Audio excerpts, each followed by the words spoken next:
Hello everyone and welcome back to the channel. So आज हम thermochemistry का lecture 3 जो है रिकॉर्ड कर रहे हैं, in which we are gonna to study about Hess law. Before that we have recorded I think 3 और 4 lecture जो बेसिक के हैं, और उसके साथ साथ हमने बहुत सारे क्वेश्चंस जो हैं थर्मोकेमिस्ट्री से बेस्ड, बहुत इम्पॉर्टेंट एडवांस लेवल के, वो भी हैं अपलोड कर दिए हैं। तो जिसने नहीं देखा वो जाके देख सकते हैं, एंड वो क्वेश्चन ज़रूरी प्रैक्टिस करना।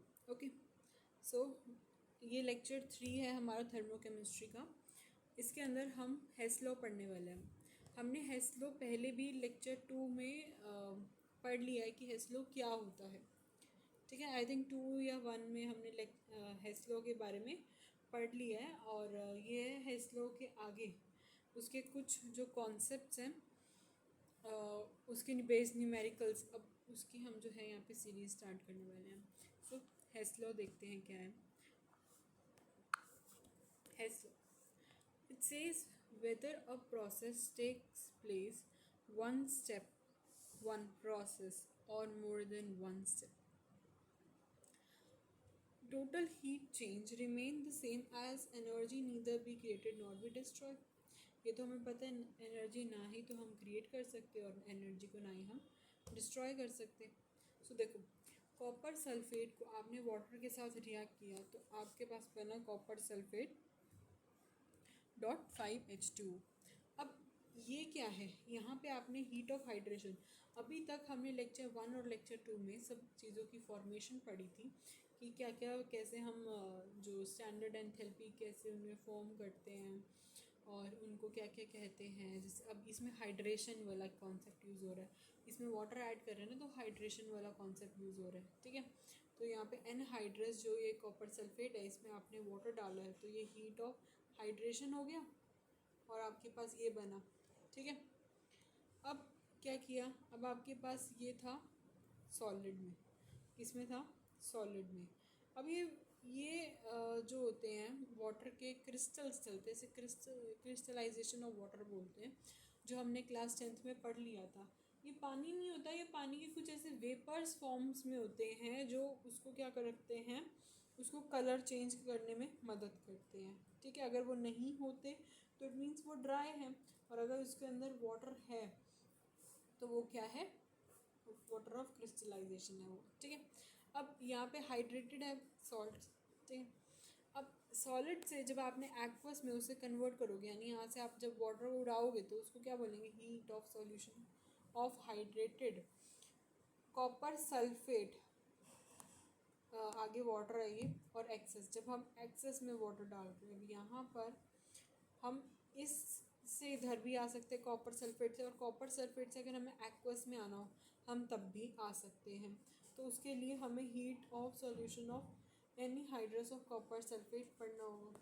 ठीक है, तो इसके लिए हम क्या करते हैं, इसके लिए हम यहाँ से जब पहले इधर जा रहे हैं और इधर से हम इधर आ रहे हैं, हम डायरेक्टली भी तो कर सकते हैं, बस हमने वही कॉन्सेप्ट को जो है यहाँ पे स्टडी करना है। ठीक, चलो आगे देखते हैं। हेस लॉ, हेस लॉ का सबसे पहला एक इम्पॉर्टेंट क्वेश्चन करवा रहे हैं।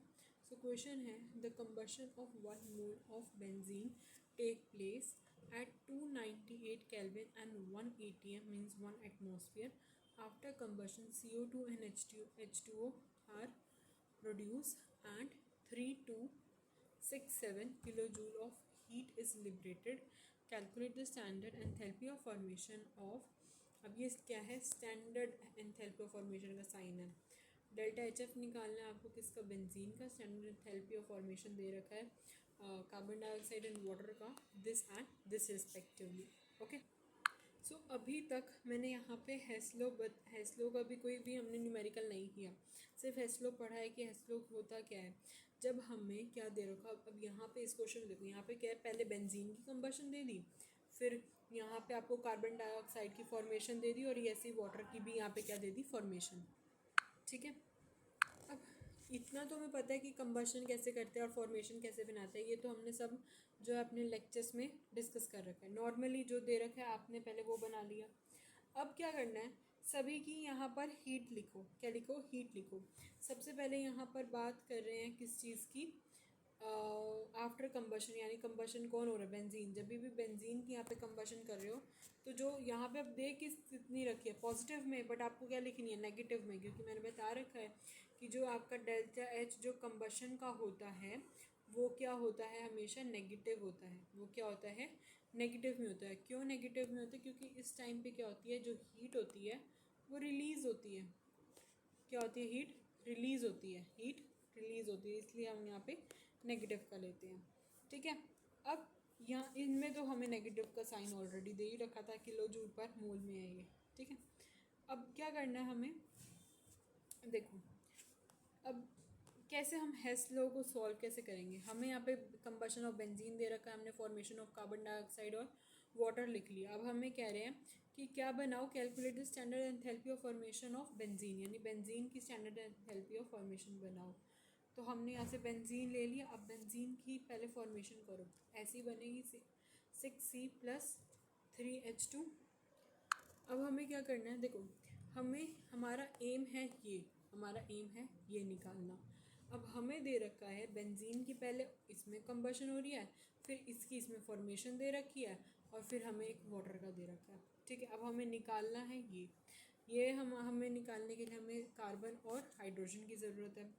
तो अब कार्बन कितने हैं, 6। अब जो सेम साइड पे होता है ना, ये अब यहाँ से ध्यान से सुनना, अब जो सेम साइड पे होता है, अब यहाँ पे कार्बन कितना है, 6 है। तो आपको यहाँ से पूरे को क्या करना है, पूरी इक्वेशन को, पूरी रिएक्शन को 6 से मल्टीप्लाई कर देना है। ठीक है, तो यहाँ पे अगर मान लो यहाँ पे 2 होता तो आप 3 से मल्टीप्लाई कर दे, मतलब जितने ये हैं ना उतने ही ऊपर भी उतने ही होने चाहिए। ऑल राइट, अब नीचे कितने हैं, 6 कार्बन हैं, तो ऊपर भी 6 कार्बन से मल्टीप्लाई करो। अब नीचे कितने हाइड्रोजन हैं, 3, तो ऊपर भी 3 के। अब ये कौन से होंगे, ये पॉजिटिव के होंगे, क्योंकि ये सेम साइड पे हैं तो पॉजिटिव के होंगे। अब C6H6 क्या है, दोनों अपोजिट साइड पे हैं, ये इस साइड है और ये एरो के इस साइड आ रहा है। तो दोनों अगर अपोजिट साइड होते हैं तो हम क्या करेंगे, उसे माइनस से मल्टीप्लाई करेंगे। अब यहाँ पर क्या हुआ, हमने कार्बन और हाइड्रोजन को बैलेंस करने के लिए 6 और 3 का तो यूज़ कर दिया। ठीक है, अब बेंजीन को देखो, बेंजीन क्या है, दोनों अपोजिट साइड है, और ये 1 मोल है, क्योंकि देखो जिसकी चीज़ की भी बात करते हैं वो हमेशा कितने मोल का होता है, 1 मोल का होता है। तो अब इसे हम किससे कर देंगे, -1 से मल्टीप्लाई कर देंगे। ठीक है, अब क्या करना है, इस -1 को आपको इसी हीट के साथ मल्टीप्लाई करना है, इस +6 को इसके साथ, इस +3 को इसके साथ। भले ही आपको क्वेश्चन में ये जो कंबशन ऊपर वाली तो रिएक्शन कंबशन की है ना, वो भले ही आपको नेगेटिव में ही दे रखी हो, लेकिन जब आप इसे सॉल्व करोगे, जब आप इसका डेल्टा एच, अब आपको डेल्टा एच इसका निकालना है with these 3 equation. In 3 equation के आपको डेल्टा एच दिया होगा, आपको इस वाली इक्वेशन का डेल्टा एच निकालना होगा। ठीक है, तो कैसे निकालोगे, इस -1 को इसके साथ मल्टीप्लाई कर दो, इस 6 को इसके साथ, इस 3 को इसके साथ मल्टीप्लाई करके हमने वही लिखा। तो ये दोनों माइनस के थे तो कट जाएंगे। अभी माइनस का तो था क्योंकि लिबरेट हो रहा था। ठीक है, क्वेश्चन में पॉजिटिव का था लेकिन हमने माइनस का इसलिए किया। अब माइनस का तो पहले ही उसके पास जो है वो लगा हुआ है, क्या कहते हैं, जब हमने बैलेंस किया तब -1 आया। नाउ अब हमने 6 को मल्टीप्लाई करेंगे इसके साथ, तो हमारा आंसर आएगा -2361। 3 को मल्टीप्लाई करेंगे इसके साथ तो हमारा आंसर आएगा -857.49। ठीक है, when you solve this you will get your answer as 48.51 kilo joule पर मोल। ये आपका आंसर हो जाएगा, जो डेल्टा एच आएगा इस वाली इक्वेशन का। अब ये क्या लिखा हुआ है, delta H combustion is less than 0।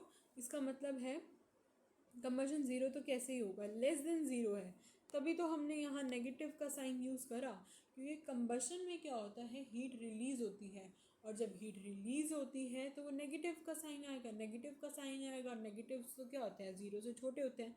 ठीक है, सो ये पॉइंटर अब याद रखना। ऑल राइट, सो ये था हमारा क्वेश्चन जो हेस्लो पे था, ये भी बहुत अच्छा क्वेश्चन है। ठीक है, ऐसे ही अब हम हेस्लो के जो क्वेश्चन की बहुत सारी सीरीज़ बनाने वाले हैं, तो वो क्वेश्चन भी ज़रूर जो है ना प्रैक्टिस करना, और please check out that those question. So stay tuned for that. Till then take care and bye bye.